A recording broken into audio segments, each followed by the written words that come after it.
This is the Mobile Commerce Minute with your hosts, Rob Woodbridge and Chuck Martin. Welcome back to yet another Mobile Commerce Minute.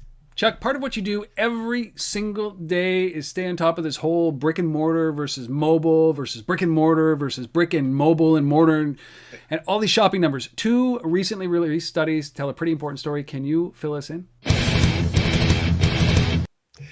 Yeah, very interestingly, both came out on the same day, which is pretty unusual. And these are both tracking studies that I've been watching for quite some time. So I watch for them every month. And the first one is from Euclid, and what they do is they measure tens of millions of domestic shopping sessions by tracking smartphones that go by stores and go in stores. And they found that store traffic decreased 11% from a year ago, but shoppers are spending 24 minutes in the store, which is a minute longer than they were last year.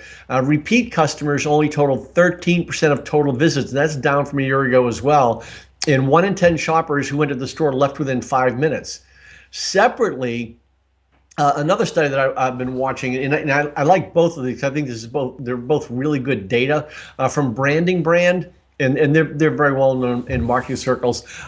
They actually found smartphone commerce activity to be booming, and what they do is they measure commerce activity at retail websites based on 120 million visits, 997 million page views, 3 million orders totaling $375 million. So both of these studies are based on really large amounts of data. And what they found was for smartphones, visits are up 69% over last year, page views are up 86%, orders are up 98%, and revenue is up 111% via smartphones from just a year ago. So the bottom line is smartphone activity for shopping and buying is actually going quite a lot.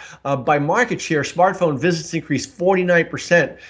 To share of non-mobile visits decreased by 20%. So the activity is moving to the phone. Even though people still going to the store, the people at the store may totally miss what's going on behind the scenes. It's like what I consider a volcano kind of smoldering very brightly under what people see. You know, it's funny because what you're describing here is that gap between decision to buy and actual purchase. And, you know, there's this thing called the dark web, right, where nobody really understands what's going on. It's not measurable. And I look at this as saying this is dark retail as a result of mobile. What can retailers do to address this issue of what I consider dark retail?